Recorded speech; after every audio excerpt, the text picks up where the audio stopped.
Pernah nggak sih kita ada di situasi yang serba salah, ada percakapan penting yang harus dilakukan, perut rasanya melilit, karena kita tahu kita harus ngomongin sesuatu yang bener. Tapi di sisi lain, kita takut banget nyakitin perasaan orang yang kita peduliin.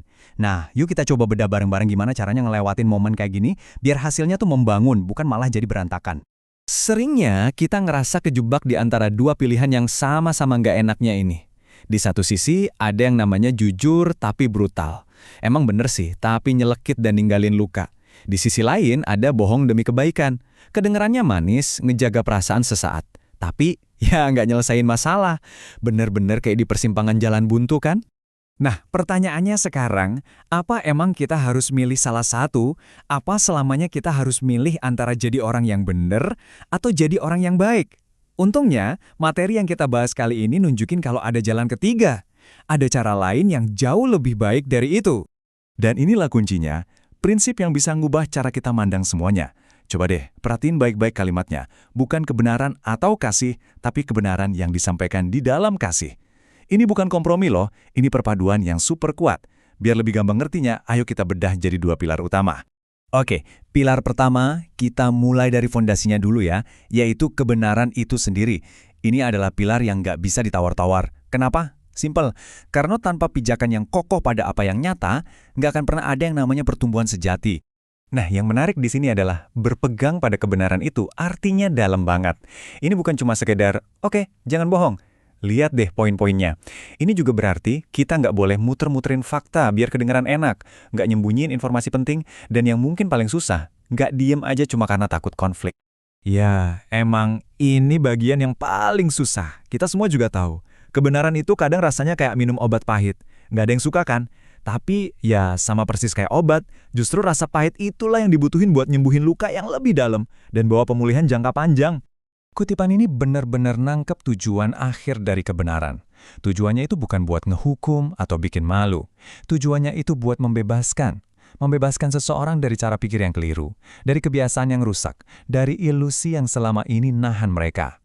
Jadi poin paling penting dari pilar pertama ini adalah, kalau kita beneran peduli sama seseorang, kita justru berutang kebenaran ke mereka. Karena perubahan yang tulus, pertumbuhan yang nyata, itu cuma bisa tumbuh di atas tanah kejujuran. Oke, jadi kita semua setuju ya, kebenaran itu harga mati. Tapi, itu baru setengah dari cerita. Sekarang kita pindah ke pilar kedua, yang sama pentingnya, yaitu kekuatan dari sebuah kelembutan. Coba deh renungin ini sebentar. Sebuah pesan yang isinya sama persis, itu bisa jadi membangun atau malah menghancurkan. Bisa diterima atau ditolak mentah-mentah, cuma gara-gara bungkusnya. Cara kita nyampeinnya, nada suara kita, pilihan kata kita, bahkan waktu kita ngomong, itu seringkali jadi penentu utama. Pesan kita bakal nyampe atau enggak.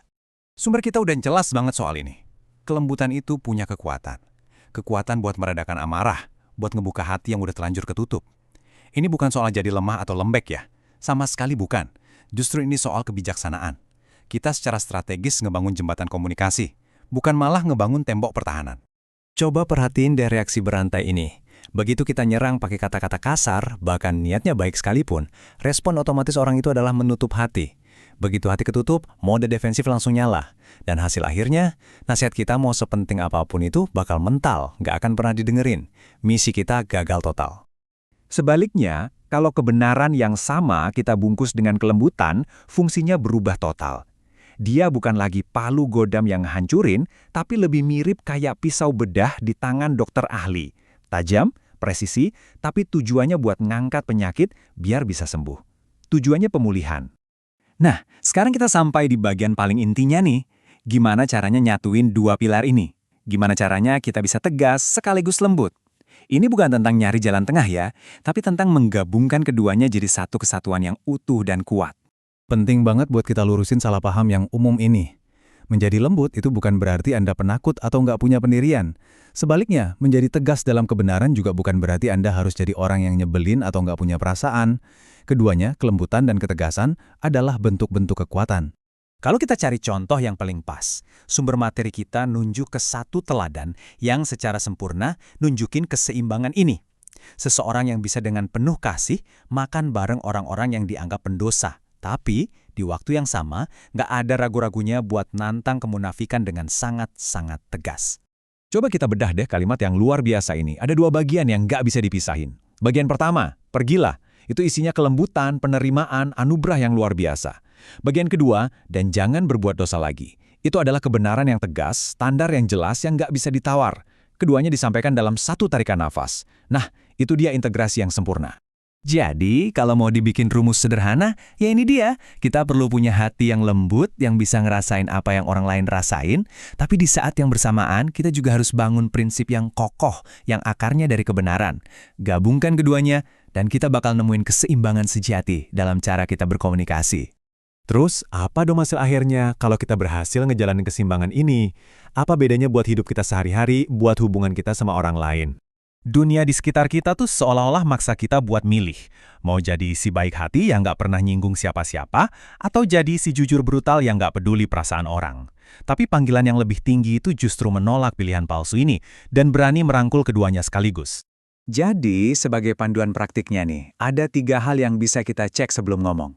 Pertama, nada bicara kita. Udah cukup lembut belum? Kedua, sikap hati kita. Apa beneran didasari kasih? Dan ketiga, isi pesan kita. Apa udah teguh sama kebenaran? Anggap aja ini checklistnya. Dan inilah hadiahnya. Waktu kita berhasil, kata-kata kita tuh jadi kayak benih kehidupan. Kita nggak lagi ninggalin jejak kehancuran atau sakit hati, tapi kita justru menciptakan ruang yang aman buat orang lain bisa bertumbuh, bisa pulih, dan jadi versi terbaik dari diri mereka sendiri. Nah, sebelum kita selesai, saya mau Anda coba pikirin satu hal. Coba bayangin satu percakapan sulit yang mungkin banget bakal Anda hadapi minggu ini. Sekarang, dengan prinsip ini di kepala Anda, gimana caranya Anda bisa mengubah pendekatan Anda untuk membawa kebenaran dan kasih secara bersamaan? Jawabannya, bisa mengubah segalanya.